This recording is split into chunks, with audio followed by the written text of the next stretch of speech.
But वापस निकलते वक्त एक हादसा हमारे साथ हुआ। सो कल मुझे वापस निकलना था, सो मैं सोचा एक राइड ले लेते हैं और चल पड़ा गाड़ी लेके। बीच में मुझे मिला बचपन का दोस्त शुभम। शुभम बोला अगर घूमना ही है तो सबसे पास का सबसे बेस्ट एरिया है अजनी रेलवे क्वार्टर का। और इन शांति भरी रास्तों से जाते हुए हमें बहुत ही आनंद आ रहा था, इतने अच्छे पेड़ और कोई नहीं। सो दोस्त बोला भाई अब चल चाय पीते, तो हम मामू की टी स्टॉल पे चले गए।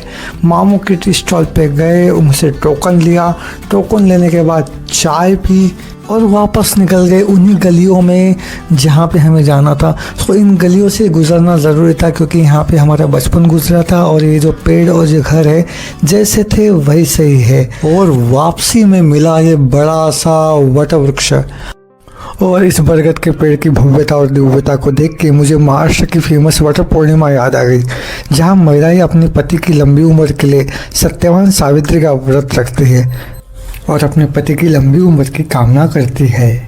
हमारे पूर्वज भी कितने वैज्ञानिक दृष्टि वाले होंगे ना, जहाँ पर्यावरण और धर्म दोनों की रक्षा हो। और जब महिला इस बरगद के पेड़ को धागे से प्रदक्षिणा मारती होगी तो आपको नहीं लगता कि कोई बहन अपने भाई को राखी बांध रही हो और बदले में वो पेड़ भी आनंदित होता होगा और बोलता होगा मैं आपकी, आपके पति की और इस पर्यावरण की भी रक्षा करूँगा। फिर हमने शीतला माता का आशीर्वाद लिया और थोड़ी देर यहीं बैठने का फाइनल किया। यहाँ बैठने के बाद हमारी पुरानी सभी यादें ताज़ा हो गई क्योंकि इन्हीं गलियों में हमने साइकिल सीखी थी, गिल्ली डंडू, कबड्डी, खो खो खेला था, इन्हीं ग्राउंड्स पे फुटबॉल खेला था। मैं बोला थोड़ी मेमोरी भी बन जाएगी, इस पेड़ की जो शाखाएँ बनी हैं वही लटक के थोड़ा फोटो वगैरह खींच लेते हैं।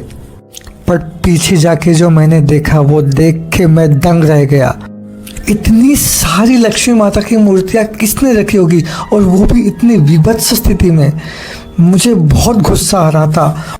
दिवाली को एक हफ्ता भी नहीं हुआ था और इसी दिवाली में हमने आंगन को लीपा था, घर को साफ सफाई की थी, लाइटिंग्स लगाई थी, नरक चतुर्दशी को अभ्यंग स्नान किया था, फटाके फोड़े थे और लक्ष्मी पूजन में इसी मूर्ति के सामने हमने अलग अलग भोग चढ़ा के सभी प्रकार की लक्ष्मी हमें प्राप्त हो ऐसी मनोकामना भी रखी थी। और हमें ऐसी परंपराओं की कोई ज़रूरत नहीं है जहाँ इंसानियत, पर्यावरण, धर्म और देश को हानि पहुँचती हो। बाहर के लोग नदियों को माता नहीं मानते, बट वहाँ की नदियाँ भारत की नदियों से कई गुना साफ है। हमारे देश में गाय को माता माना जाता है, बट जब आप सब्जी लेने जाते हो थैला लेके तो थैला होने के बावजूद भी आगे वाले को प्लास्टिक की थैली मांगी जाती है। शायद इसीलिए ऐसी दुर्दशा हमारे देश में पाई जा रही है। अरे सिंपल है, जैसे अंधे को आग, प्यासे को पानी और भूखे को रोटी चाहिए होती है, वैसे गंगा मैया को चाहिए कि आप उसे साफ रखें। गौ माता को चाहिए कि बार बार उसे आप प्रेग्नेंट करके उसकी हालत खराब ना करें। और इस पर्यावरणीय पृथ्वी को चाहिए कि हम कम से कम वेस्ट प्रोड्यूस करें। और कुछ लोग हैं भी ऐसे इस देश में जो ये सब कर रहे हैं। छोड़ो भाई, मैं कहाँ आपको ज्ञान दे रहा हूँ। सो हम दोनों फिर वहाँ से बैठने के बाद वापस निकले, बट वापस निकलते वक्त एक हादसा हमारे साथ हुआ। वापस जाते वक्त दोस्त बोला मुझे इस गली में थोड़ा काम है, तो हम वहाँ से पलट गए और पैदल चलने लगे। बट जब पैदल चलने लगे वहाँ पे भी मूर्तियाँ टूटी बिखरी पड़ी थी। बट वहाँ पे एक प्यारी सी गणेश जी की मूर्ति थी जो कि चीनी मिट्टी की थी। तो दोस्त बोला भाई इतनी प्यारी मूर्ति को कौन फेंक सकता है यार। और उस मूर्ति पे बाकायदा सारे गहने और सब कुछ पेंटिंग वगैरह जैसे का वैसे ही था। दोस्त बोला भाई लोगों को कदर नहीं, बट मैं इस मूर्ति को अपने घर में रखूँगा।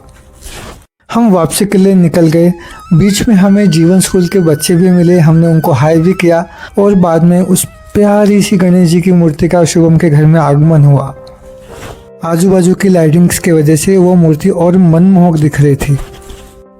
अगर भगवान अगर बोल पाते तो शायद वो हमसे यह कहते कि मैं तो हूँ तुझ में ही, फिर क्यों ढूंढता है तू मुझे इन दुकानों में, इन निशानों में। कभी थोड़ा शांति से बैठ, अंदर झांक के तो देख, बैठा हूँ तेरी राह में कि तू कभी आएगा वापस और पाएगा कि मैं ही था तुझ में और तू ही है मुझ में।